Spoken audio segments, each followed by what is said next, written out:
Ludovic. Bonjour. Alors, j'ai le plaisir de te recevoir aujourd'hui pour ton livre Le suicide monétaire.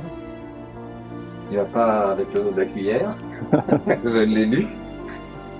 C'est sûr que tu vas pas te faire que des amis.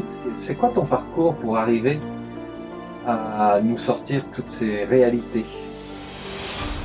Alors, moi je suis français d'origine, franco-suisse maintenant. Je suis originaire de Haute-Savoie, Oui. Annecy, et j'ai un parcours un peu international dans mes études. J'ai fait Sud de Corinthe à côté de Paris, et puis ensuite Middlesex University à Londres. Et puis, je devais faire mon service militaire à l'époque, puisque le président Chirac avait fait cette réforme, mais j'étais encore dans l'ancien système. Du coup, je devais faire mon service militaire et j'avais pas vraiment envie de le faire dans les rangs. Du coup, j'ai trouvé un service en coopération et puis je suis parti aux États-Unis pour travailler pour une multinationale française dans l'équipement sportif. Et du coup, j'ai donc passé 4 ans aux États-Unis pour m'occuper de cette marque textile et chaussures, Oui. et que j'ai relancée sur le marché américain. Et voilà, donc j'étais très occupé, j'avais beaucoup de marge de manœuvre sur cette mission qu'on m'avait donnée.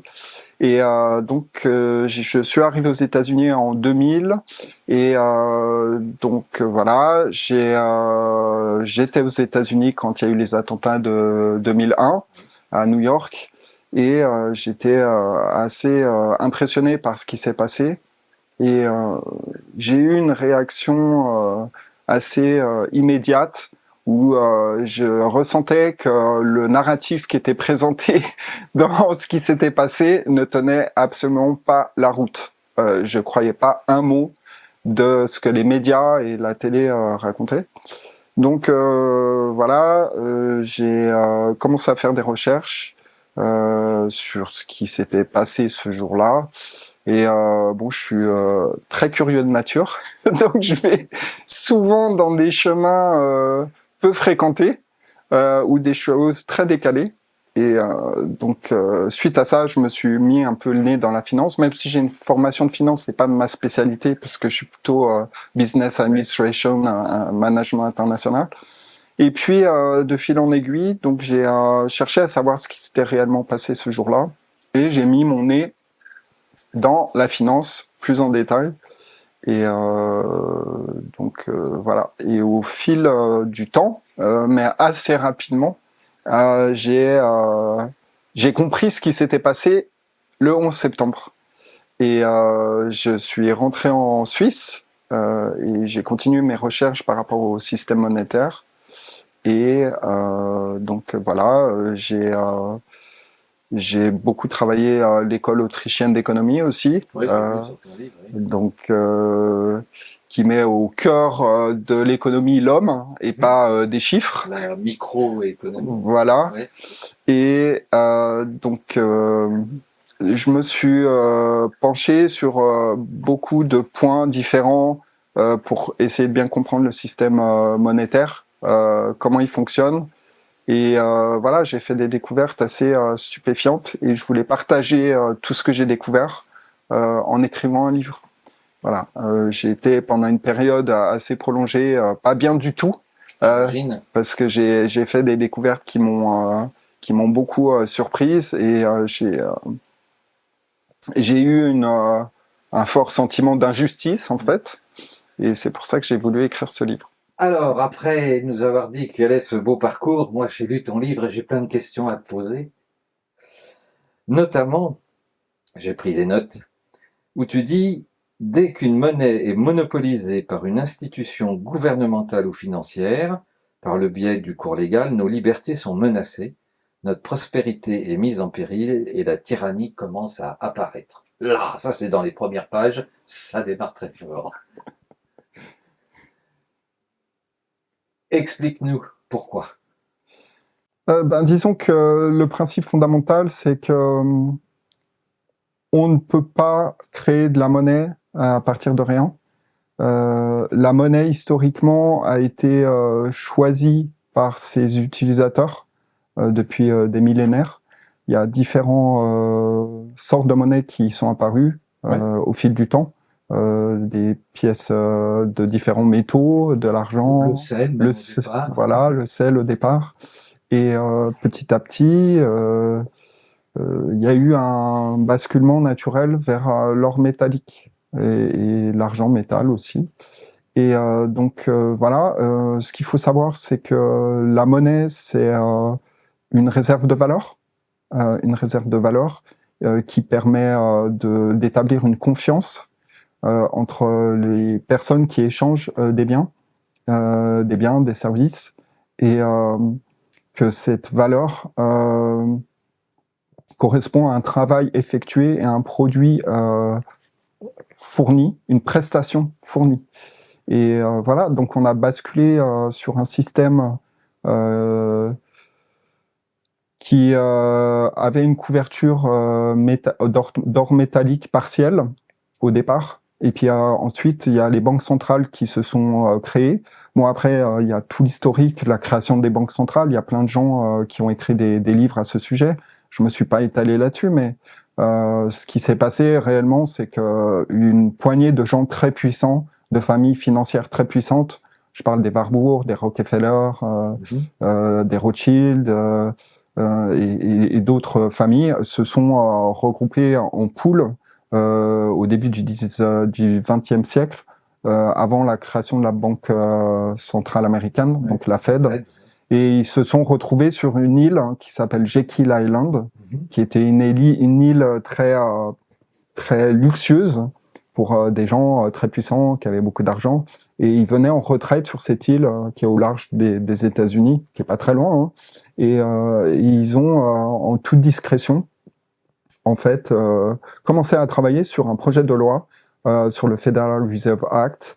Et ils ont donc des banques très puissantes qui se rencontrent en toute discrétion sur une île pour pouvoir discuter de la création d'une banque centrale. Voilà, il y a plusieurs auteurs qui donnent des détails sur la façon dont s'est déroulée cette réunion ultra secrète. Et tout le process de la création de cette loi qui allait mettre en place cette banque centrale a été étudié dans les plus grands détails et ils ont pu imposer donc la création d'une banque centrale. Pour s'accaparer des richesses, et non pas pour servir le peuple. Oui, pour s'accaparer surtout le privilège exorbitant de pouvoir créer de la monnaie, mais surtout une monnaie qui très rapidement s'est trouvée une monnaie créée à partir de rien. Donc quand on crée de la monnaie à partir de rien et en plus on demande des intérêts, il y a un vrai problème. À travers ton livre, après les propos que tu viens de tenir, mon impression personnelle, c'est que la monnaie, en fait, représente de la création de valeur humaine. C'est-à-dire que ce soit un plombier, un médecin, lorsqu'on fait une prestation pour quelqu'un, on crée de la valeur. Et que cette monnaie, donc, sanctionne cette création de valeur.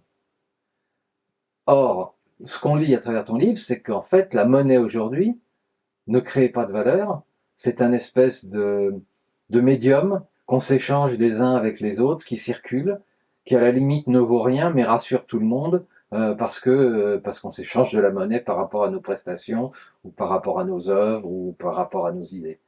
Et donc, il y a les utopistes qui disent « Ouais, mais ça fait rien si la monnaie vaut rien. L'essentiel, c'est que ça circule, et puis qu'on s'échange de la monnaie, et puis qu'on puisse manger tous les jours, payer nos loyers tous les jours, et puis ça va très bien comme ça. » Donc en quoi, et là je te provoque un peu, en quoi la monnaie doit être adossée, comme tu l'expliques très bien dans ton livre, à une valeur, la valeur métal, la valeur or, justement, et pourquoi ça doit être adossé à une valeur or? Eh bien, tout simplement parce que le droit pénal punit la fausse monnaie, le faux monnayage. On est d'accord? Oui. Si vous montez une offset dans votre cave pour Fabriquer des faux billets. fabriquer des faux billets, vous allez vous retrouver en prison très rapidement. Hein. Donc c'est exactement ce que font les banquiers aujourd'hui à travers les réserves fractionnaires, à travers leur quantitative easing. On ne peut pas créer de la monnaie sans fournir une contrepartie productive. C'est-à-dire que tout travail, hein, par exemple une infirmière qui travaille pendant une semaine, Elle crée de la valeur. elle crée de la valeur, et cette valeur doit avoir une référence, un étalon. D'accord. Et cet étalon doit correspondre à une valeur tangible et peut être représentée par Alors, de l'or c'est ce que physique. tu expliques dans ton livre, justement, c'est que, notamment, tu fais l'exemple du tailleur, un costume qui valait une once d'or à une certaine époque. Compte tenu du cours de l'or aujourd'hui, le costume vaut toujours une once d'or. Oui. C'est-à-dire que ce que tu viens d'expliquer, c'est qu'un travail doit être défini par une certaine valeur, et cette valeur est rattachée à l'or, notamment, puisque c'est la valeur essentielle que les gens connaissent et sur laquelle les gens s'accrochent. Alors, tu nommes aussi, par rapport à la Fed, on va revenir là-dessus, la phrase, ou tout du moins l'expression de Thomas Jefferson, qui a été président des États-Unis entre 1801 à 1809, et qui avait dit « Si jamais le peuple américain permet aux banques privées de contrôler l'émission de sa monnaie, d'abord par l'inflation, puis par la déflation, les banques et les entreprises qui vont grandir autour d'eux priveront le peuple de toute propriété jusqu'à ce que leurs enfants se réveillent sans abri sur le continent. Les pères vaincus. Je crois que les institutions bancaires sont plus dangereuses pour nos libertés que les armées permanentes. Le pouvoir d'émission doit être retiré aux banques et restitué au peuple à qui il appartient. » Ce qui me permet d'arriver sur la deuxième question.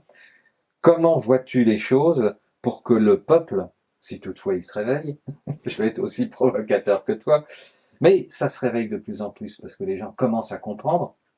Et c'est vrai qu'il ne faut pas en vouloir aux gens de ne pas être éveillés puisqu'on les a pas enseignés. On leur a pas expliqué comment fonctionne le système. Ça fait pas partie des cours. On devrait l'apprendre, si je fais référence à la France, en 6e, en 5e, en 4e, on devrait apprendre toutes ces choses-là. La constitution, la monnaie, la finance, etc. C'est du basique, normalement.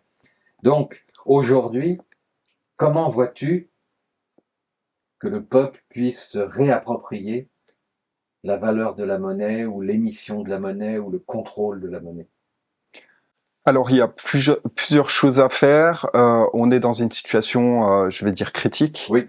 Parce que on va avoir un ouragan bancaire, monétaire, parce que ce système de fiat currency, qui est de la monnaie, monnaie frauduleuse, nous conduit droit à la ruine. Mais toi, tu dis qu'elle est frauduleuse. Oui. Mais pour le particulier, pour le citoyen, il ne sait pas qu'elle est frauduleuse. Oui, parce qu'ils ont pas connaissance des tenants et des aboutissants pour pouvoir générer de la monnaie. Comme vous disiez tout à l'heure, où on peut se tutoyer. Absolument, Hein. Oui. Comme tu disais tout à l'heure, les gens utilisent la monnaie comme ça sans se poser de questions. Oui. La réalité, c'est que il y a eu une inflation énorme, donc une augmentation des prix ces dernières décennies, puis la Seconde Guerre mondiale principalement. En fait, la fausse monnaie qui est émise génère une inflation. Absolument. Et elle génère de la dette. Tout est basé sur la dette, en fait. Si je te comprends bien, autrefois, on va dire, un billet de 100 francs représentait tant de grammes d'or, et ils ont émis 500 billets de 100 francs qui représentent toujours le même gramme d'or. C'est-à-dire que le billet en soi ne vaut plus la même chose. Si je comprends bien ce que tu nous expliques. Oui, c'est-à-dire que en fait, il faudrait qu'on retourne sur un système avec une couverture à 100%. C'est-à-dire que la monnaie fiduciaire, les billets, les pièces et la monnaie scripturale soit une fraction d'une quantité d'or donnée. Cette quantité d'or donnée n'a pas d'importance. Ça pourrait être 500 kilos, ça pourrait être 1 tonne, ça pourrait être 2 tonnes, ça n'a pas d'importance parce que c'est une fraction de ce stock. Et qu'est-ce qui se passe? Il y a plusieurs cas de figure. Par exemple, si ce stock est faible, eh ben, en fait, il y aura la monnaie fiduciaire et scripturale sera fractionnée et elle va prendre de la valeur. Parce que plus la réserve de stock d'or est faible, plus ça va faire augmenter le pouvoir d'achat.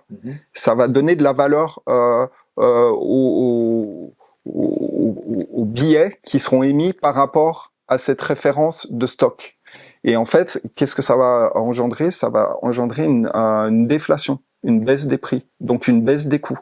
C'est-à-dire qu'aujourd'hui, si on retournait sur une couverture d'or métallique à 100%, il va y avoir une destruction de la dette. C'est tous les actifs qui ont été générés par de la dette frauduleuse vont être liquidés et les prix vont baisser considérablement. Ça veut dire que concrètement, par exemple, des Français, des Suisses qui veulent acheter leur baguette de pain, par exemple en France, on la payera plus 1,10 €, on la payera 5 ou 10 centimes.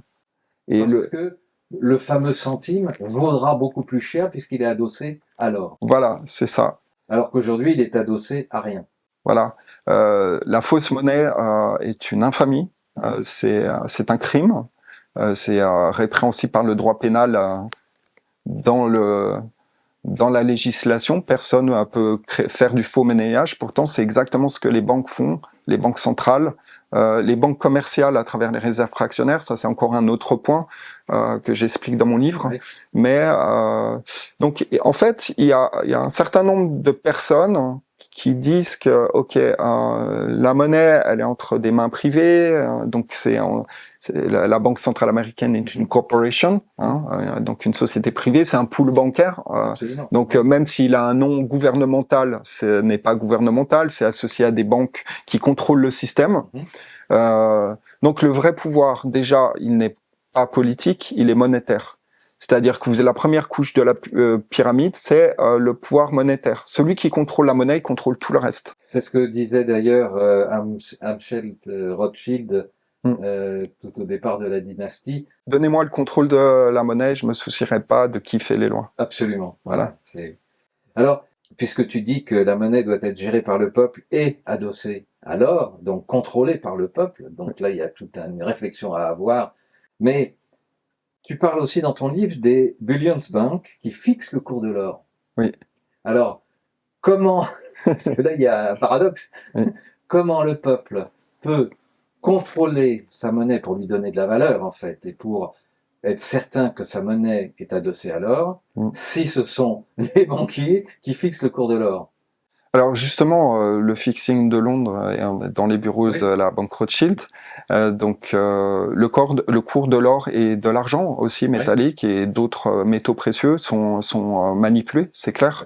L'or aujourd'hui, on est passé 35 $ l'once dans les années 70 à 1850 et quelques aujourd'hui. L'or n'a pas pris de la valeur. Elle est restée stable parce que l'or c'est un produit qui est rare, relativement rare. Il y a une extraction qui se fait, il est utilisé dans l'industrie, il est utilisé sur les semi-conducteurs. Voilà, dans l'investissement aussi, il y a des gens qui achètent de l'or. Mais c'est justement parce qu'il est en quantité limitée qu'il est utilisé comme étalon. Et alors, il y a le platine aussi. Et puis... Oui, il y a d'autres métaux précieux. Le professeur Marc-Henri, dans sa préface, indique d'autres potentiels métaux qui pourraient être utilisés puisqu'ils sont aussi rares. Sa préface parce qu'il rejoint certaines données de la physique quantique. Oui. Et on est un petit peu dans le quantique à l'heure actuelle puisque on sait que au niveau de la physique quantique, tout ce qui est matière vient du vide. Et aujourd'hui, en fait, l'argent vient du vide. Il n'y a rien derrière. Il n'y a pas de métal. C'est adossé à rien. On fait croire aux gens qu'ils sont riches avec des billets, avec des chiffres qui sont sur leur compte, mais qui sont juste Mm. des numéros, en fait, qui sont gérés par des ordinateurs. Mais en fait, ça ne représente rien, ça peut s'écrouler demain matin. Tout à fait. Donc là, on est dans une situation critique, juste pour faire short et prendre quelques raccourcis pour que Oui. les gens comprennent. Il y a une poignée de gens très puissants, de familles financières très puissantes, qui ont mis la main sur le système monétaire parce que évidemment, c'était la maîtrise ultime du pouvoir et d'un agenda. Donc, ça a permis le développement de produits financiers et surtout de la spéculation. La spéculation est la conséquence d'une monnaie frauduleuse. Donc, on sait qu'il y a des marchés qui sont complètement dérégulés, le shadow banking. Donc, il y a des activités parallèles où il y a des sommes considérables et colossales qui circulent sans aucune régulation. Et tous ces marchés financiers où il y a des gens qui se font de l'argent très rapidement, des sommes colossales en quelques secondes parce qu'ils font de la spéculation. Ce sont des marchés qui sont la conséquence en fait d'une monnaie qui est frauduleuse, qui est émise en permanence et qui permet de financer de la dette et en plus de demander des intérêts. Donc ça permet aussi, en fait, cette fausse monnaie permet de financer des programmes politiques complètement démagogiques et d'endetter constamment les États. Au cœur de tout ça, il y a le Fonds monétaire international, il y a la Banque des règlements internationaux à Bâle, qui est une organisation complètement opaque, qui est en fait un petit peu la mère des banques centrales, où ils s'arrangent entre eux. Mais grossièrement, la plupart des banques centrales mondiales sont contrôlées par le Fonds monétaire international, la Banque des règlements internationaux et des gens très puissants qui tirent les ficelles.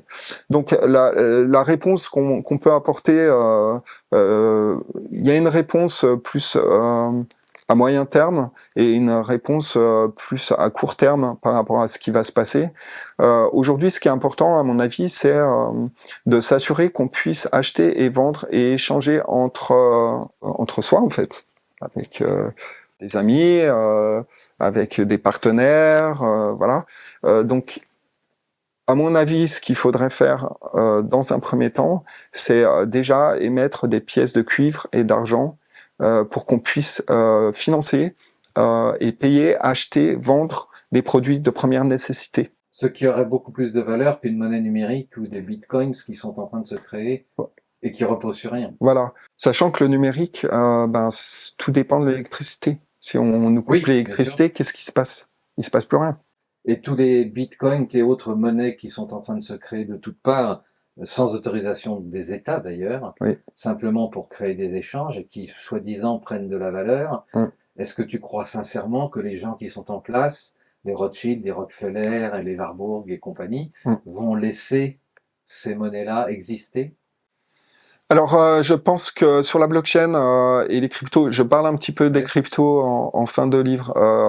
Je dirais que la quasi-totalité des crypto-monnaies sont des fake monnaies. C'est de la monnaie fiat, donc c'est basé uniquement sur la confiance. Alors il y en a qui vont dire, parce qu'ils sont investis, tout ça, je suis désolé, mais c'est une pyramide de Ponzi. Voilà, c'est une pyramide de Ponzi.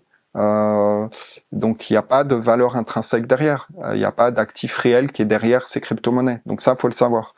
Après, il y a certaines crypto-monnaies qui sont en train de se développer. J'ai connaissance de sociétés qui commencent à développer ça et qui en fait mettent en place un système qui permet d'avoir des cryptos complètement adossés à de l'or physique à 100%, avec des tokens, etc. Donc ça peut être intéressant. Mais ça, c'est toujours dans une perspective où on a accès à l'électricité, où on fait quand même malgré tout partie du système, parce qu'à partir du moment où on se branche sur l'électricité, on est dépendant de différentes choses. Moi, ce qui me fait plus peur à court terme, c'est des pénuries alimentaires. Ils sont en train d'organiser je vais pas parler de l'agenda, on le connaît. il y a... Enfin, si on lit le livre Le Great Reset de Klaus Schwab, Oui. normalement on a l'agenda. Voilà, normalement on est censé le connaître. Donc Klaus Schwab, il dit quoi? Il dit en 2030, vous n'aurez plus rien, mais vous serez heureux. Donc l'agenda est un agenda machiavélique. Faut utiliser la bonne terminologie. C'est effectivement un agenda machiavélique qui consiste à détruire notre autonomie économique et financière. Donc à travers la technologie, à travers l'intelligence artificielle et couplé à ça la santé, le transhumanisme. Donc on voit bien que la crise du Covid leur a permis d'atomiser les gens, les isoler et de pouvoir les préparer à l'étape suivante qu'ils aimeraient mettre en place. Je ne sais pas s'ils vont y arriver, mais c'est d'imposer un euro numérique avec une monnaie contrôlante qui est ni plus ni moins un crédit social à la chinoise. Donc en fait, l'incubateur de leur projet, c'est plutôt la Chine, qui est déjà bien avancée, reconnaissance faciale. On peut plus rien faire sans téléphone portable en Chine. Hein. Si vous avez des points, c'est un peu comme le crédit, le permis de conduire à points. Oui, c'est ça. C'était en fait une initiation à une forme de crédit social. Hein. Déjà à l'époque, ça fait déjà quelques années que ça existe, hein. Mais on a préparé les gens potentiellement à leur retirer des points. Bon citoyen, c'est ça. mauvais, ça normal, voilà, qui trouve ça normal, bon citoyen, mauvais citoyen, etc. Et donc en Chine, c'est largement développé. Bon, la Chine est une dictature. La Chine est une dictature. Les gens se sont laissés enfariner dans un système de surveillance très avancé. Je parlais de la reconnaissance faciale. La reconnaissance faciale est en train de s'installer tranquillement en France. Je parle de différentes villes, Nice. Oui, Nice a été un projet pilote. Ouais, voilà. En fait, il y a un agenda de contrôler nos vies, nos existences, nos pensées. Nos pensées. Mais personne n'y croit. C'est tellement gros que personne n'y croit. Oui. Oui, alors personne n'y croit parce qu'il y a différentes notions à prendre en considération dans ce qui est en train de se passer. Moi, je dirais, pour revenir à ce que je mentionnais tout à l'heure, je pense que on va potentiellement basculer dans une période de pénurie, parce qu'ils sont en train d'organiser des pénuries, justement. Ils allument des feux à différents endroits pour faire diversion, en fait, ils allument des feux à droite à gauche. Théâtre, voilà. La guerre en Ukraine, le climat ici. Les feux au Canada. Voilà. Et Maui aussi. voilà. Là, on est en pleine canicule. Bon, c'est l'anticyclone des Açores, mais non, on va appeler ça un dôme. Un dôme. On est sous un dôme. C'est le dôme, c'est la pression. C'est vous savez quand vous faites des pop-corn, la poêle, vous mettez le dôme, puis vous êtes prisonnier. Donc la terminologie anxiogène est évidemment là, faite pour angoisser les gens. Donc tout est là pour nous faire peur. Les médias de masse sont là pour nous faire peur et nous préparer à ce qu'ils vont essayer de mettre en place prochainement. Donc il y a des urgences à faire. Je pense que ce soit en Suisse ou en France, c'est pas compliqué de commencer à émettre en fait des pièces d'or, des pièces d'argent et des pièces de cuivre, argent-cuivre pour les biens de première nécessité, qui permettraient en fait très rapidement de pouvoir échanger des biens et des services, acheter, vendre dans une situation de crise, parce qu'on ne sait pas exactement ce qui va se passer. Mais l'euro numérique qui est déjà bien prévu là, ça fait déjà longtemps hein, qu'il est déjà prêt. Je pense qu'ils vont essayer de l'imposer au mois de septembre, octobre. Commencer à. Est-ce qu'ils vont déclencher une crise majeure pour pouvoir le justifier, parce qu'ils vont devoir le vendre ça. Ils vont être obligés de faire comprendre ou de pousser les gens à prendre un compte. Ils pourront dire c'est comme ça puis c'est tout. Oui, c'est aussi une option, parce que semble-t-il que chacun d'entre nous aurait déjà une identité numérique. C'est clair, puisqu'on a un numéro, enfin en France en tous les cas, on a un numéro de sécurité sociale dès la naissance. Oui. Donc on a une identité numérique C'est ça. dès la naissance. Alors cette monnaie contrôlante est extrêmement dangereuse parce qu'en fait c'est la fin de nos libertés. Ouais. En fait, ils contrôlent tout, toutes les transactions, qui achète quoi, qui peut acheter quoi et quand. Et la grosse différence par rapport au système actuel, c'est qu'ils pourraient savoir en temps réel où vous êtes, ce que vous achetez, ce que vous consommez. Ils le savent déjà plus ou moins. Ouais, mais là, la différence, c'est que les banques commerciales ne seraient plus en ligne de compte. Ce serait un compte à la banque centrale avec une grosse machine, un monstre, quoi, la bête, quoi. Et c'est là qui contrôlerait toutes les transactions. Et puis évidemment, ça permettrait d'identifier tous les résistants, tous les rebelles.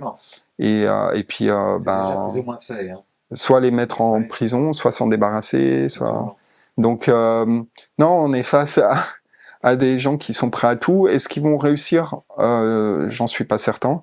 J'en suis pas certain parce que c'est un peu une pièce de théâtre. Oui, complètement. Je disais, j'en parle pas trop dans mon livre, mais il y a une dimension profane dans tout ça. Hein. Absolument. On est vraiment dans le profane, des choses très pas cartésienne, mais très très simple. On est dans les maths, on est dans la finance, on parle de choses très terre à terre en fait là. Et puis on peut parler aussi de choses plus de l'ordre de l'initiatique. Pourquoi il se passe ça à cette période et donc c'est avant tout des questions d'ordre spirituel qu'il faut se poser. Et donc moi j'ai pas mal investigué aussi ces dimensions-là pour comprendre quels étaient les enjeux. Et voilà, ça m'a conduit dans des sujets très décalés. Par exemple, je sais pas si vous avez entendu ces dernières semaines, on parle des extraterrestres dans la presse américaine. Ah oui, mais donc on se demande d'où ça vient, pourquoi. Alors ce n'est pas évidemment anodin. Donc il y a la présence extraterrestre, il y a la situation sanitaire, il y a la situation bancaire, il y a le réchauffement climatique, pseudo-réchauffement climatique. Voilà, on est sur plusieurs fronts en même temps, et c'est vrai qu'il y a beaucoup de gens qui ont du mal à comprendre ce qui se passe, et ils se laissent embobiner, ils se laissent manipuler par la propagande des médias de masse. Voilà. Par rapport à tout ce que tu viens de nous dire, cette fameuse pièce de théâtre dont je partage avec toi les composantes et l'existence, c'est qu'il y a tellement de jeux de théâtre qui ont lieu en même temps. Hein. On parlait des incendies, on parlait de la santé, on parlait de l'atmosphère, on parlait de la chaleur, tout est en même temps. Et j'ai l'impression que ça impacte les gens de telle sorte que on est en pleine dissonance cognitive, ils savent plus où ils habitent, ils savent plus ce qui va se passer, et d'après les chiffres que je peux avoir, il y a environ, et c'est vrai, on l'a vu avec les votations en Suisse, au moins 50 à 60% de la population qui est complètement KO et qui continue à suivre le mouvement parce qu'ils sont dans la peur, ils sont dans le stress, ils sont dans l'angoisse. Ça, c'est la première chose. Et effectivement, ceux qui sont en face, ces fameuses personnes qui se jouent les marionnettistes, en fait, parce que ceux qu'on nous présente ne sont que des marionnettes, ils obéissent aux ordres, et souvent ils ont tellement de casseroles qu'ils sont obligés d'obéir, ce qui ne doit pas être simple tous les soirs quand on veut dormir, ou alors il nous faut quelques drogues pour pouvoir y arriver et s'échapper. Et moi, le sentiment que j'ai, c'est qu'on est dans un monde qui est en train de s'écrouler, ils le savent, et la fameuse phrase de Klaus Schwab, en 2030, vous ne posséderez plus rien et vous serez heureux, c'est en fait, ça cache une chose, c'est que nous ne posséderons plus rien parce que tout va s'écrouler, parce qu'ils ont décidé de faire tout s'écrouler pour s'approprier les biens et éviter leur faillite, mais créer la nôtre. Oui, c'est une dépossession planétaire qu'ils sont en train de mettre en place. Il y a un programme de réduction de la population. Est-ce que tu te rends compte que quand on dit ça, on a 60% de gens qui hurlent en disant c'est pas possible, c'est pas vrai, avec le fameux mot que nous sommes des... Oui. Alors que tout sort, on a de plus en plus d'informations sur la réalité de ce que nous exprimons. Eh bien, il y a des gens qui restent dans le déni. Alors effectivement, pour beaucoup de gens, ça paraît invraisemblable parce que ça dépasse la réalité. C'est pas sans l'entendement. Ouais, ça dépasse la réalité qu'ils ont expérimentée jusqu'à présent. Ceci dit, ce qu'il faut comprendre, c'est que ce qui se passe actuellement sur Terre a une dimension spirituelle, et en fait, c'est la clé de compréhension de ce qui se passe. Ce qu'il faut savoir, c'est que ces forces-là, qui sont des personnes comme vous et moi, Ouais. dans des corps physiques incarnés ici sur cette Terre, en fait, sont influencées par des forces dans l'invisible. Donc ce n'est pas seulement... Nous ne sommes pas des objets. ce ne sont pas seulement des volontés individuelles, mais il y a une force sous-jacente, des forces sombres, qui agissent à travers des réalités différentes et des fréquences vibratoires plus basses, et qui travaillent sur cet agenda. Par exemple, je parle de temps à autre de la franc-maçonnerie, des loges, etc., qui sont directement impliqués dans... Mais majoritairement, ouais. Ouais, ouais, ouais. Et il y a beaucoup de gens qui sont dans ces organisations et qui disent ah mais non, dans la franc-maçonnerie par exemple on prône l'intégrité, etc. Mais en fait ça fonctionne comme une hélice inversée. Ouais. C'est-à-dire que les vérités qui sont enseignées dans ces loges à la base, Au premier niveau, à la base, sont l'inverse de celles qui sont pratiquées en haut. Troisième niveau. Voilà, donc c'est une hélice inversée. Ouais. Donc d'où l'initiation, d'où la culture du secret, d'où le parcours pseudo-initiatique, donc pour attirer les foules à la base, pouvoir manipuler. Donc je dirais que la plupart des gens qui sont dans ces organisations sont manipulés. Ils connaissent pas l'objectif réel de ces la finalité. Et je dirais que même dans la franc-maçonnerie, peut-être qu'il y a à peine 5 personnes en France, par exemple. Je pense qu'il y a peut-être à peine 5 personnes qui connaissent vraiment le rôle ultime de la maçonnerie, etc. Parce que c'est réservé à des gens qui ont porté allégeance à des énergies sombres, à Lucifer, à des énergies sataniques, etc. Donc il y avait un livre qui a été écrit par une personne que j'ai rencontrée. Alors, je te parle de ça il y a au moins 20 ou 25 ans et je ne sais plus si ce livre est encore disponible. Ça s'appelait La Rose de Notre-Dame et qui expliquait exactement tout ça et comment certaines personnes, des gens brillants, se sont fait prendre dans le système. Alors, je pense que je vais aller un peu plus loin, je vais donner une explication, parce que c'est compréhensible qu'il y ait des personnes qui disent non, c'est pas possible, ça peut pas être ça, il peut pas y avoir de programme de dépopulation, etc. Comme je disais tout à l'heure, la situation qu'on vit actuellement, tout est en réalité spirituel, de nature spirituelle. Pourquoi? Parce qu'en fait, la réalité que nous expérimentons aujourd'hui est une vibration. Une vibration, oui. Tout est énergie. Cette bouteille, c'est des atomes qui circulent, ok, mais c'est densifié, mais c'est une énergie. Nous sommes un paquet de vibrations. Voilà, donc tout est holographique. Ouais. Donc ça veut dire que tout est en réalité illusion. C'est une illusion momentanée dans une réalité, dans une densification de l'énergie dans la matière. Et par rapport à la compréhension que j'ai, moi, de ce qui se passe, je vais la partager pour que ça soit plus clair. C'est ma compréhension avec toutes les recherches que j'ai faites et ce que j'ai pu comprendre, parce qu'il y a beaucoup aussi de désinformation, il faut être capable d'aller à droite, à gauche. Moi, ce que je comprends, c'est qu'à ce stade, bon, déjà, le Graal, c'est quoi? C'est l'immortalité, c'est-à-dire que nous sommes immortels. Nous sommes immortels. Au niveau de l'âme, oui. Voilà, au niveau de l'âme, nous sommes immortels. Donc, nous suivons un plan d'avoir accepté au niveau de l'âme de descendre dans la matérialité, dans l'incarnation, dans une réalité qui est une réalité bridée. Limité. limité. Ouais, ouais, tout à fait. C'est-à-dire avec un spectre de conscience très limité par rapport à notre ouais. potentiel multidimensionnel. Alors voilà, c'est ce que j'allais dire, c'est-à-dire qu'en arrivant, la structure qui nous accueille Mm. limite notre potentiel. C'est ça. Mais en fait, si nous n'acceptons pas d'être limités, nous pouvons développer ce potentiel. Oui, alors et il y a des personnes qui diraient ok, comment ça se fait, limité, etc. Alors, je dirais que il y a différentes civilisations, il y a très longtemps, ont manipulé notre bagage génétique et ont bridé notre spectre vibratoire et énergétique et multidimensionnel. Et c'est ce qui fait que on est très limité dans cette réalité sur ce qu'on peut faire, ce qu'on peut voir. Mais on peut faire un travail sur soi pour se débrider partiellement, tout du moins. Voilà.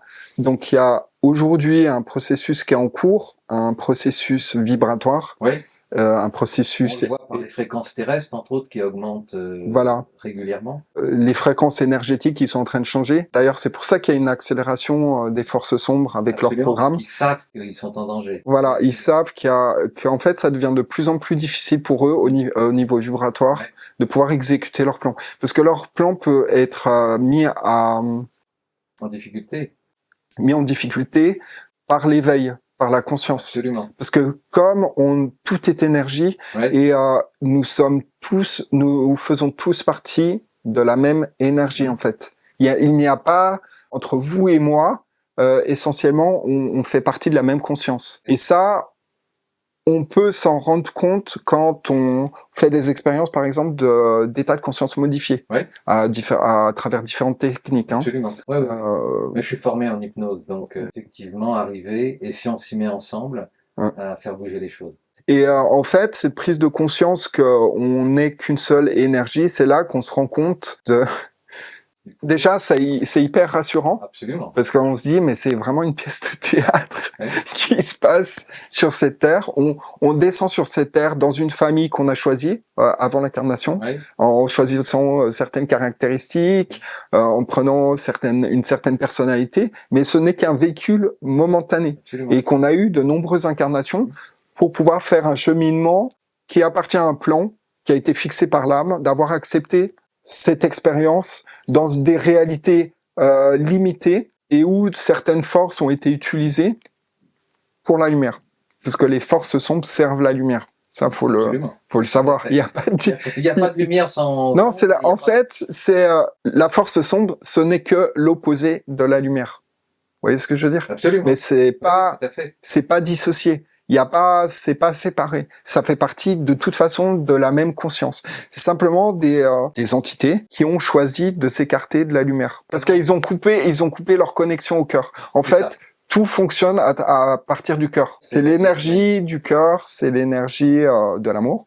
Et tout fonctionne comme ça à travers nos centres énergétiques. Absolument. Voilà, les chakras, ceux qui sont dans le côté spirituel. Tous ceux qui veulent que nous ne possédions plus rien et que nous soyons, entre guillemets, heureux à leur façon, ce sont des gens qui sont purement et simplement dans la matérialité, à tel point qu'ils considèrent l'autre comme un objet. C'est ça. Nous ne sommes que des objets. Nous sommes un enfant qui naît est un chiffre d'affaires avec un numéro de matricule.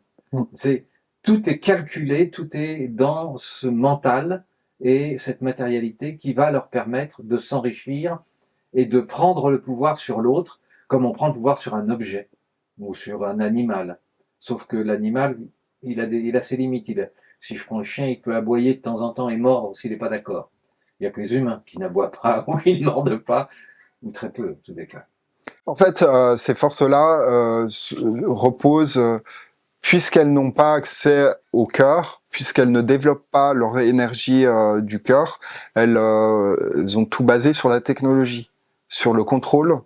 Déjà, les forces sombres, l'essence de leur pouvoir, c'est le contrôle. Oui. C'est une obsession, en fait, qu'ils ont de contrôler, en fait. Contrôler, manipuler, et de toujours défier, en fait, la force suprême, la force divine, en fait. C'est une sorte de rébellion. On parle de Lucifer, de l'ange déchu, qui s'est révolté contre l'énergie divine, l'énergie du cœur. Et en fait, ces forces sombres donc utilisent la technologie. Et ce sont des gens de chiffres. Ils ne raisonnent que par des chiffres. Donc c'est pour la ça. macroéconomie que tu expliques dans ton livre, selon l'école autrichienne. C'est-à-dire qu'on Voilà. raisonne par des chiffres, Voilà. on raisonne par des statistiques. C'est ça. Et donc ça nous explique pourquoi ils ne peuvent pas comprendre la puissance que nous pourrions exploiter, ouais. si on se mettait ensemble, tous, dans cette dimension vibratoire. Voilà. Et pour donner un autre exemple, sous le régime de Vichy, d'ailleurs, je mentionne que l'herboristerie a été interdite. Absolument, en 41. Et qu'en fait, l'ordre des médecins en France a imposé le numerus clausus. Oui. Et en fait, ce qu'on voit, c'est que les médecins ont été formatés pour Big Pharma et qu'on a fait la sélection sur les maths. Bien sûr. Donc on est arrivé à une situation où on a... Ce qui a changé, puisque avant, pour être médecin, il fallait plutôt faire philo, les humanités, latin, grec. Voilà. Donc on cherche des gens bien dociles. Absolument. Qui vont pouvoir prescrire... vous allez chez un médecin aujourd'hui, un médecin classique, hein, oui. qui est dans l'allopathie, qui a son... bon, il a même plus de bouquins avec les médicaments, c'est sur son ordinateur, mais il appuie sur 2-3 touches, mais il va même pas vous analyser, il va même pas chercher à comprendre ce qui se passe au niveau émotionnel. Il en reste encore quelques-uns. Ouais, à part certaines exceptions, ceux qui ont des spécialités, l'homéopathie, etc. Oui. Mais donc ce sont des robots, ils sont là pour... en fait, ce sont des prescripteurs de la pharma. Ce ne sont pas des médecins qui sont là pour faire... Ils ne font même plus les diagnostics. Parce que ils font ces prises de sang, ils envoient ça au laboratoire, ils ne font même plus eux-mêmes des diagnostics, vraiment. Quand ils ont des doutes ou ils savent pas, souvent, c'est pour ça que ça coûte très cher. La santé, le système santé coûte très cher, parce que tout de suite, on vous fait des examens, on fait une batterie de ça, une batterie de ci. Mais donc tout repose sur la technologie et tout est basé sur la technologie. Donc voilà, les facultés de médecine ont été contrôlées par la nouvelle médecine, comme je l'entends, a été développée par les Rockefeller. J'explique en fait, ils ont découvert qu'à partir de la houille de pétrole, ils pouvaient développer des molécules brevetables. Donc pouvoir initier des médicaments qui soient brevetés, qui puissent vendre cher. Absolument. Et alors dans certains cas, la chimie apporte des solutions plus rapides que des solutions naturelles, mais il y a des effets secondaires, il y a des maladies, il y a toutes sortes de choses. Et tu as raison, parce que cette chimie à partir du pétrole, pour faire des médicaments allopathiques, je me souviens, lorsque j'étais au Québec, avoir rencontré un jeune chaman qui avait fait ses études à McGill, à Montréal, et qui m'avait expliqué, un peu sous le ton humoristique, vous, les hommes blancs, vous avez cru nous voler notre médecine.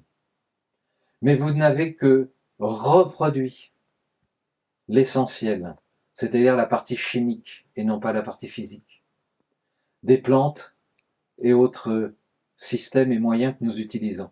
Donc, vous avez récupéré la chimie de certaines plantes et vous l'avez reproduite à partir du pétrole, etc. Mais vous avez oublié une chose, c'est la dimension physique. C'est-à-dire que lorsqu'on met une feuille d'aloe vera sur une brûlure, il n'y a pas que l'aloe vera de la plante, il y a toute la partie vibratoire de la plante qui rentre en relation avec notre vibration humaine.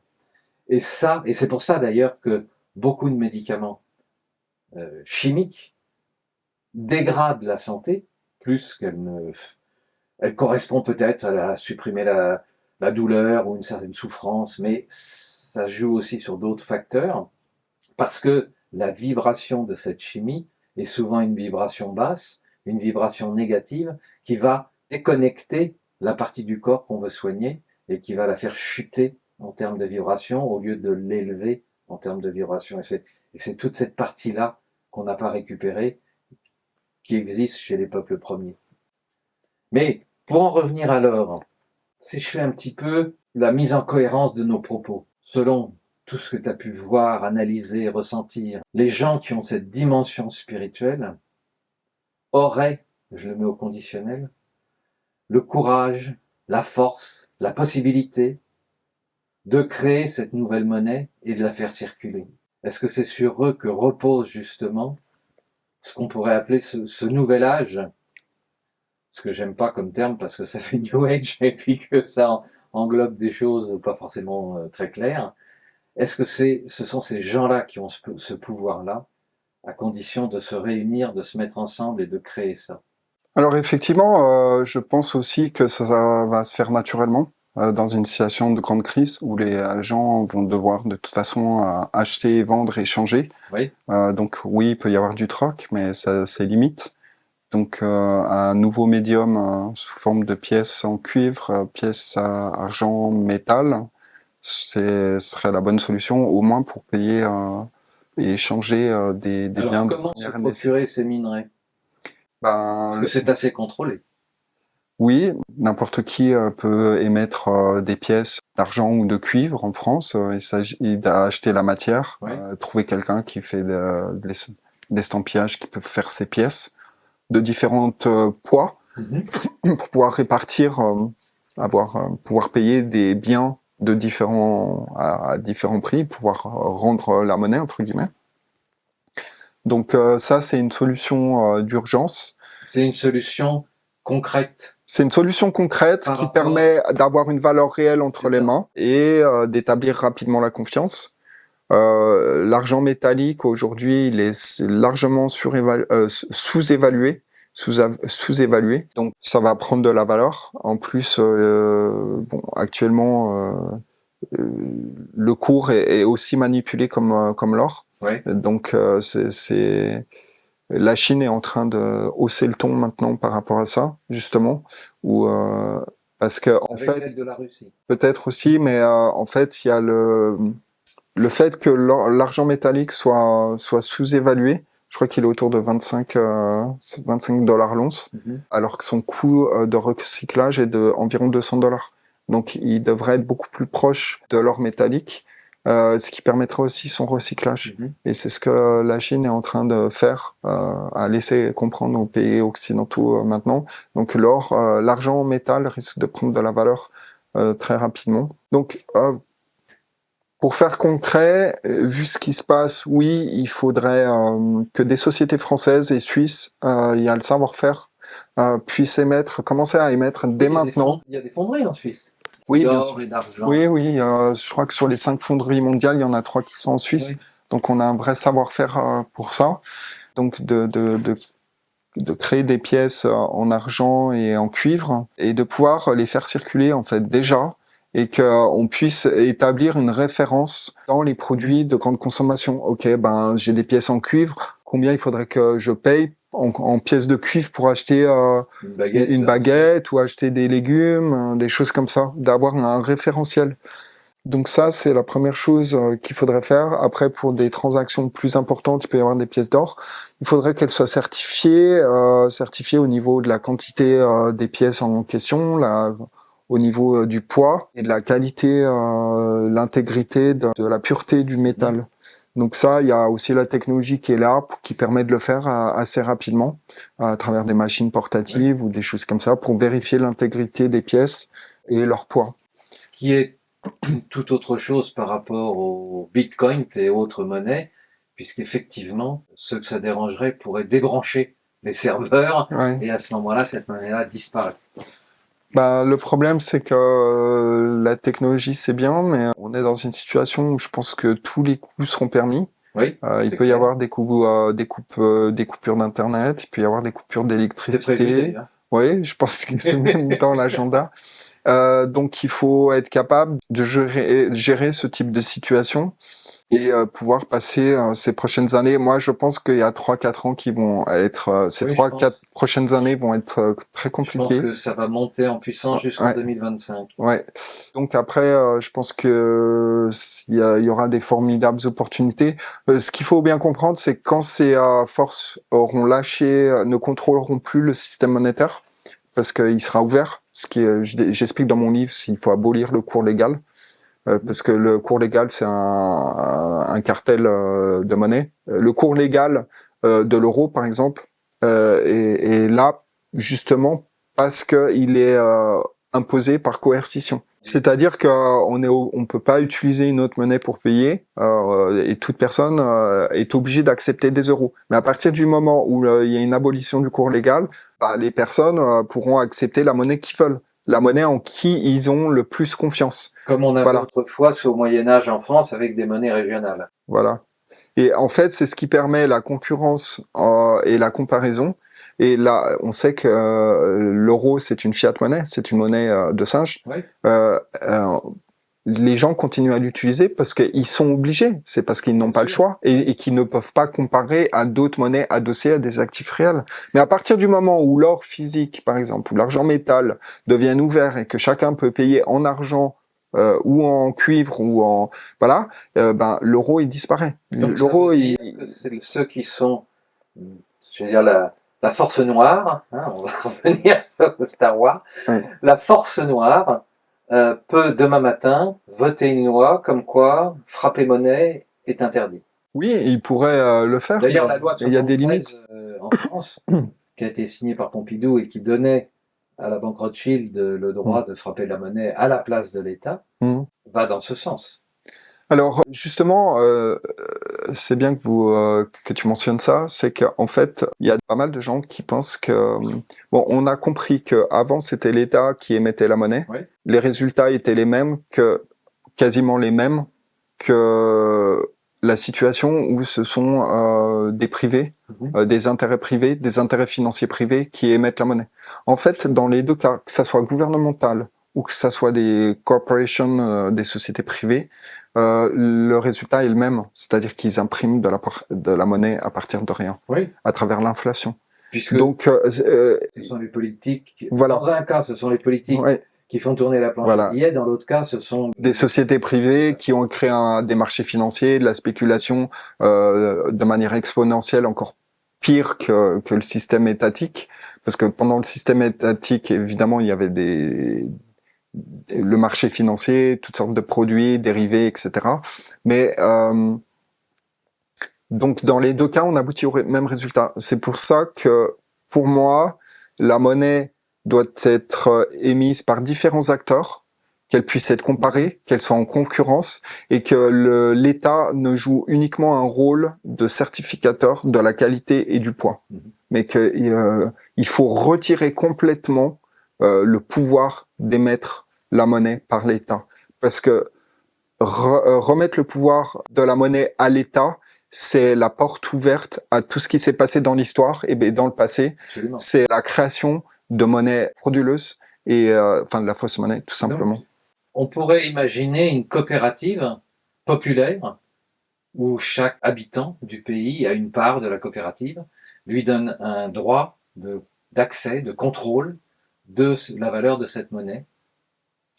Alors je pense que de toute façon, la monnaie en tant que telle doit remplir un certain nombre d'obligations. Par exemple, si vous avez une once d'or c'est 32 grammes, et puis si vous essayez d'obtenir de la marchandise avec cette once d'or, alors qu'en réalité vous l'avez grattée puis qu'elle fait que 25 grammes, il y a des règles à respecter.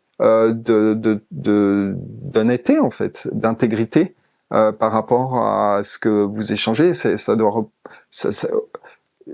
repose sur une confiance des utilisateurs. Donc il faut évidemment qu'il y ait des contrôles. Alors ces contrôles pourraient être faits par l'État, mais aussi par des organismes privés. Mais le plus important, c'est que il doit y avoir cette abolition du cours légal. Il doit sauter. C'est-à-dire que c'est le seul moyen de garantir une monnaie honnête et saine, des monnaies honnêtes et saines qui sont adossées à des actifs réels. C'est parce que on est arrivé dans cette situation de cartel monétaire parce que justement on a une monnaie imposée par le cours légal. Donc à partir du moment où ce cours légal il saute, toutes les fiat monnaies disparaîtront. L'euro disparaîtra à partir du moment où le cours légal, où il y a des monnaies différentes qui commenceront à circuler. Alors il y a beaucoup de gens qui travaillent sur des monnaies alternatives, mais les monnaies alternatives sont indexées à de la fiat monnaie. Donc ce sont ni plus ni moins de la fiat monnaie, mais qui ont un nom différent. Donc ça n'a aucun sens, aucun.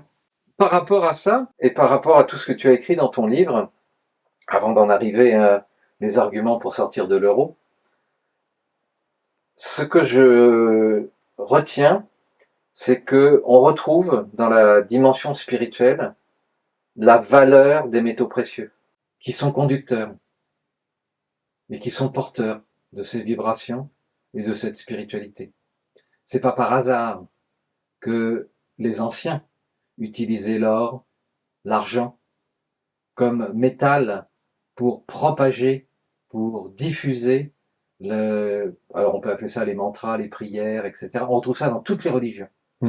Ça veut dire que non seulement l'or a une valeur intrinsèque pour des échanges matériels, mais c'est aussi, et je reviens sur la notion de confiance dont tu parlais, puisque comment faire en sorte d'avoir une monnaie stable, une monnaie qui a une vraie valeur, qui repose sur l'or matière ou l'argent matière, et cette valeur est contrôlée par le peuple.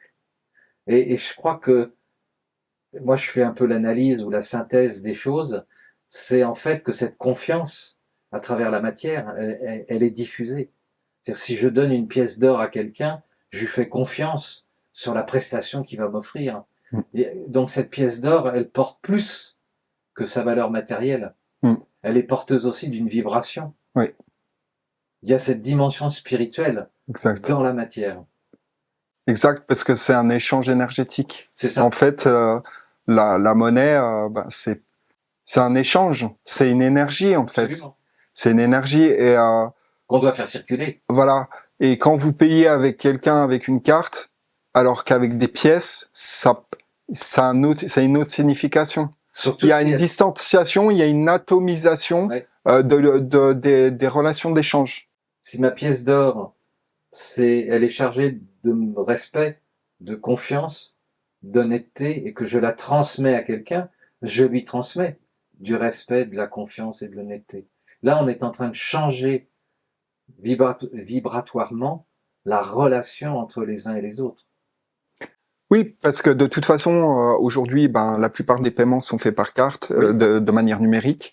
Donc, il y a plus d'échange, c'est du 0 et du 1. C'est de l'informatique, c'est des chiffres. À nouveau, comme on en discutait tout à l'heure. Effectivement, il y a cette dimension-là. Dans une période de grande crise, donc on peut envisager d'utiliser du cuivre, de l'argent et des pièces d'or pour circuler, parce qu'on n'aura pas le choix. Ça va se faire naturellement. Il n'y a même pas besoin ça va se faire naturellement. À un moment ou à un autre, il y a ces pièces qui vont circuler. En cas de grosse crise, bon, alors j'anticipe par rapport à ce qui risque de se passer au niveau monétaire, bancaire et pandémique, parce que là ils sont en train de préparer. Sur le plan alimentaire. Ouais, voilà. J'anticipe qu'il va y avoir une scission de la population en deux catégories. Oui. Ceux qui vont se soumettre. Oui. Ceux qui seront dans les villes principalement, ils ont déjà testé. Voilà, ils repasseront à la casserole pour se faire injecter, etc. Il y a une sorte de propagande qui va se mettre en place, même s'il y a un scénario un peu différent qui peut être en train de se profiler, c'est que le prochain variant, ils vont pas en faire de la pub autant, mais il sera plus virulent. Mais il y aura donc cette logique de vaccination qui va continuer à être perpétuée, et donc il y a ceux qui se soumettront, qui n'auront pas compris ce qui se passe, qui n'auront toujours pas compris ce qui se passe et qui ne voudront pas chercher à se poser des questions. Il y aura des gens... C'est difficile quand on s'est fait escroquer de l'avouer. Oui. Surtout quand on s'est fait escroquer psychologiquement. C'est presque pire que de s'être fait escroquer matériellement. Donc il y a deux, à mon avis, catégories de personnes, ceux qui se soumettront, ceux qui ne voudront pas se soumettre. Donc ils vont réorganiser. Il y a déjà des processus en cours avec Louis Fouché et d'autres groupes partout en France qui commencent à s'organiser. Donc il y aura ceux qui vont se mettre en marche, qui refaire société de manière différente, en se recréer le village. Voilà, repeupler les campagnes, parce que clairement dans une situation comme ça, le mieux c'est de retourner dans le monde rural, avoir une maison, voilà, avoir un jardin et puis créer des coopératives. Il y a plusieurs personnes en France qui commencent déjà à avoir des concepts comme ça. Et donc voilà, pour passer le cap, comme je disais tout à l'heure, c'est un enjeu. L'enjeu de l'humanité, il est vibratoire. Oui. C'est un passage de la troisième dimension, c'est-à-dire une réalité très limitée de par notre bagage vibratoire et notre ADN qui ont été Il faut bridés. l'accepter, ça aussi. Voilà. Donc il y a une sorte de réactivation de cette énergie. Il y en a qui parlent de filaments d'ADN, donc d'ascension vibratoire pour passer de la troisième à la cinquième dimension. Donc cette planète a vocation basculer vibratoirement. Et pour que ces forces sombres disparaissent, parce que là elles sont en fait malgré elles, ces énergies sont en train de s'activer. Il y a des énergies planétaires, mais il y a des énergies extraplanétaires. Bien sûr. Toutes les influences des planètes ont une influence. Et moi, ce que j'entends, c'est que cette planète a vocation à ascensionner vibratoirement dans la cinquième dimension.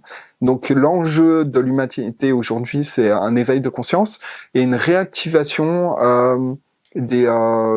de l'ensemble des filaments d'ADN qui nous composent pour récupérer notre multidimensionnalité. C'est la porte de sortie, semble-t-il, une des seules pour pouvoir s'extirper de ces forces sombres qui cherchent à tout contrôler, tout manipuler, à imposer leur transhumanisme, etc. Si je pousse ton raisonnement le plus loin possible, voire même par l'absurde, c'est la porte de sortie.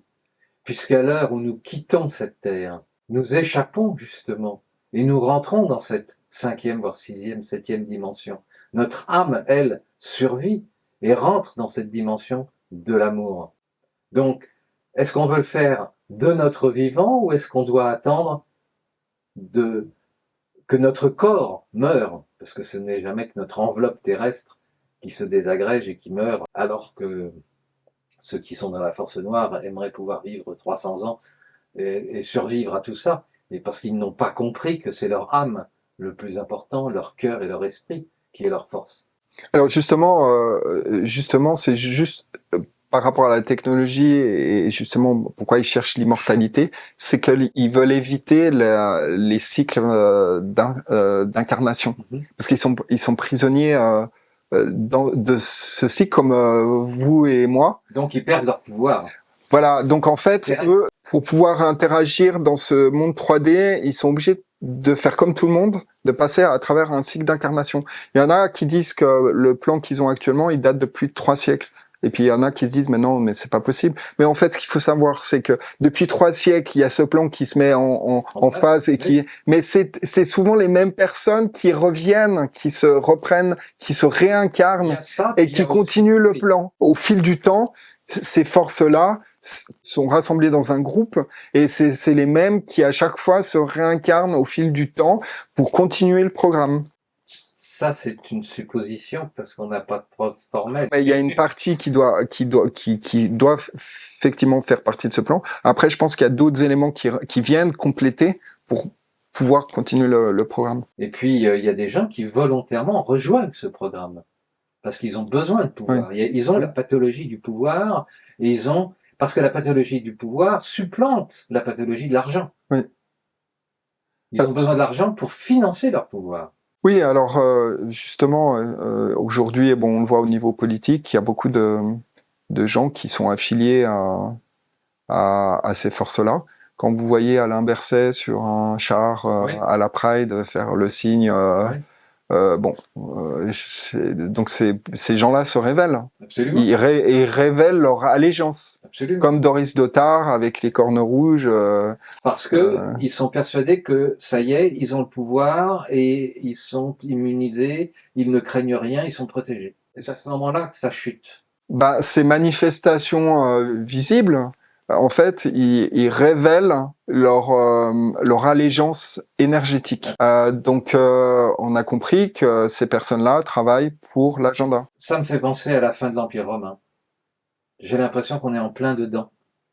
Et que tous les empires qui se sont effondrés ont pratiqué exactement les mêmes comportements, les mêmes règles, les mêmes lois, les mêmes dictatures, et ils se sont tous effondrés les uns après les autres. Et que j'ai du mal à comprendre que ces gens dont tu parles, qui révèlent leurs allégeances, eh bien, n'ont pas compris qu'ils allaient s'effondrer eux aussi. Alors oui, je pense que ils sont pris dans ces forces. Je pense que ceux qui rejoignent ces forces ont voué allégeance à une énergie, Oui, et je pense que c'est compliqué pour eux après d'en sortir. Ouais, de s'en extirper. Donc une fois qu'ils sont pris dedans, parce qu'il y a toutes des règles oui, initiatiques, bon, il y a le satanisme, je vais pas rentrer en détail là-dessus, mais c'est toutes des rituels qui sont faits. Et une fois qu'ils sont pris dedans, c'est à mon avis très compliqué d'en sortir. Et effectivement, bon, ils suivent le train, mais ce qu'ils savent pas, c'est qu'il y a des forces en présence, des forces puissantes, des forces de lumière, cette fois-ci, pas des forces sombres, mais des forces de lumière très puissantes qui sont là, dans le visible, dans l'invisible, et qui agissent pour pouvoir faire cette transition vibratoire. Et donc, je parlais des extraterrestres tout à l'heure, ça va faire sauter au plafond peut-être certaines personnes, mais la question extraterrestre est sur la table depuis très longtemps. Donc, les extraterrestres ont toujours existé. Pourquoi le fait qu'ils en parlent dans la presse aux États-Unis en ce moment, c'est pas par hasard. C'est déjà pour faire diversion, et aussi potentiellement pour faire peur aux gens qu'il pourrait y avoir une invasion extraterrestre, présenterait un danger, alors que c'est totalement faux. Alors, il y a des extraterrestres. Moi, dans mes recherches, suite à mon retour des États-Unis, j'ai effectivement découvert que les Américains étaient rentrés en contact avec des extraterrestres peu fréquentables, des extraterrestres qui ont une origine clonée de la constellation de Reta Zeticuli, et qui sont rentrés en contact avec les Américains au début du XXe siècle et qui ont fait un deal d'échange de technologies contre des expérimentations humaines, parce que c'est une race d'extraterrestres qui ne peuvent pas se reproduire naturellement. Ils ont pas d'émotion, en fait, ils cherchaient à acquérir des gènes ou des capacités pour pouvoir avoir des émotions. Donc ils ont fait un échange, un deal, voilà. Donc c'est pour ça qu'on a avancé de manière si fulgurante au niveau de l'électronique. Il y a des anomalies sur le développement technologique dans tout ce qui est électronique et informatique et tout ça, alors que dans le transport, dans l'énergie, ça n'a pas bougé. On a toujours le train, on a toujours l'avion, donc il y a des grosses anomalies. Donc on nous met dans un périmètre technologique pour nous contrôler en fait. Et l'enjeu vibratoire est aussi un enjeu technologique qui va nous permettre donc d'écarter ces forces sombres, qu'elles disparaissent, et de pouvoir réintégrer plein de nouvelles technologies qui sont dans la propriété intellectuelle, qui ont été empêchées. Donc aujourd'hui, on peut se passer du nucléaire, on peut se passer du pétrole, on peut se passer de l'électricité. Il y a plein d'autres technologies qui ont été développées, notamment par Nikola Tesla. Et dans la propriété intellectuelle, aujourd'hui, il y a tout ce qu'il faut pour résoudre tous les problèmes qu'on a aujourd'hui. De nourriture, on dit qu'on est trop nombreux. La propriété intellectuelle est une arme économique. C'est un moyen qui est utilisé par la haute finance pour maintenir les gens en cage, éviter que sortent dans le public des énergies qui soient librement disponibles, gratuites, qui permettent de se chauffer, qui permettent de faire le froid, qui permettent de cultiver sans engrais chimiques. Par exemple, je mentionne dans mon livre Ciba Gégé, maintenant qui appartient à Novartis, qui est dans les années 89, 91, a découvert, c'est des deux scientifiques qui travaillaient pour Ciba Gégé, qui ont découvert que en exposant un champ électrostatique aux vivants, que par exemple des poissons ou des cultures, et en fait elles retrouvaient leur ADN originel. Absolument. Donc avec une croissance beaucoup plus importante, des rendements beaucoup plus importants, une résistance aux insectes, et du coup donc cette technologie elle existe, elle est dans la propriété intellectuelle, et elle pourrait résoudre tous les problèmes, doubler, tripler la production de blé, du jardin, sans utiliser de produits chimiques. Voilà. Donc il y a déjà des expériences qui sont faites avec des gens qui ont des potagers et qui mettent en boucle le canon de Pachelbel. Et les scientifiques se sont aperçus que le canon de Pachelbel nourrit les 8 acides aminés essentiels des humains et de l'humanité. Donc tu mets ça dans ton poulailler, tu mets ça à écouter en permanence, même très bassement, à tes carottes, à tes pommes de terre, et tu as des résultats absolument incroyables. Il y a des vidéos là-dessus sur YouTube qui sont magnifiques. Donc effectivement, on a tout ça. On peut imaginer qu'un jour, un pays avec des dirigeants illuminés décide du jour au lendemain justement de passer à ça. On va redevenir bio, on va produire de l'électricité gratuite, on va produire des aliments de qualité grâce justement à tout ce qui est vibratoire pour justement être un peu la soupape du monde dégénéré. Ça pourrait être un beau projet d'entreprise, j'allais dire tout du moins un beau projet communautaire. Je pense qu'il y a des opportunités qui sont fabuleuses, qui vont se développer. Là, on est dans une période transitoire, qui est une période qui va permettre à de plus en plus de personnes de se réveiller. Une fois que cette période sera passée, il y aura des opportunités incroyables, qu'on puisse retrouver vraiment fondamentalement nos libertés de déplacement, etc., des nouvelles technologies. Aujourd'hui, on ne devrait plus avoir de train, on ne devrait plus avoir de bus. Il y a la technologie, il y a des soucoupes volantes qui sont utilisées par l'armée américaine dans des bases secrètes depuis très longtemps. Donc il y a tout ce qu'il faut pour pouvoir créer un nouveau monde, construire un nouveau monde avec de formidables opportunités et la possibilité de voyager sur d'autres planètes, dans l'espace-temps, sur d'autres planètes.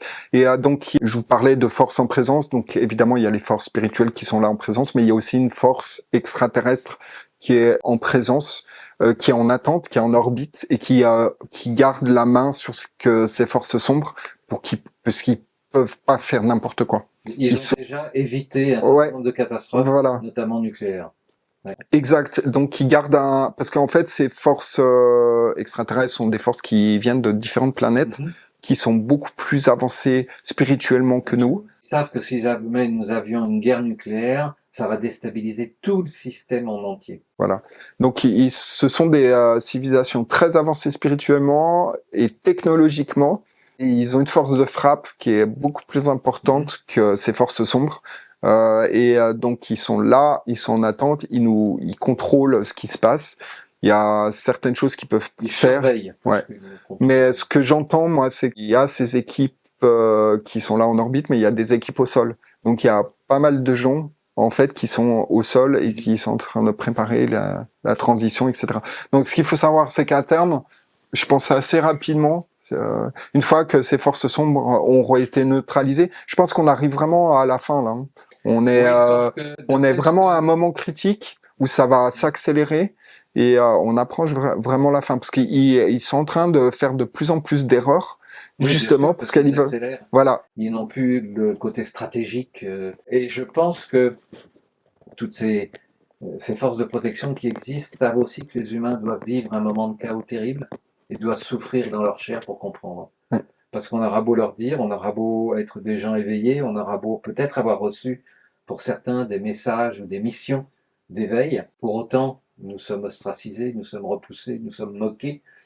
Et de ce fait, il est clair que l'humain doit souffrir dans sa chair, doit voir mourir des êtres chers pour comprendre que le message qu'ils ont reçu sont vrais, qu'ils les ont repoussés et que de ce fait, ils en souffrent et ils en souffriront. Et je pense que c'est à partir de ce moment-là que quelque chose de nouveau pourra se construire.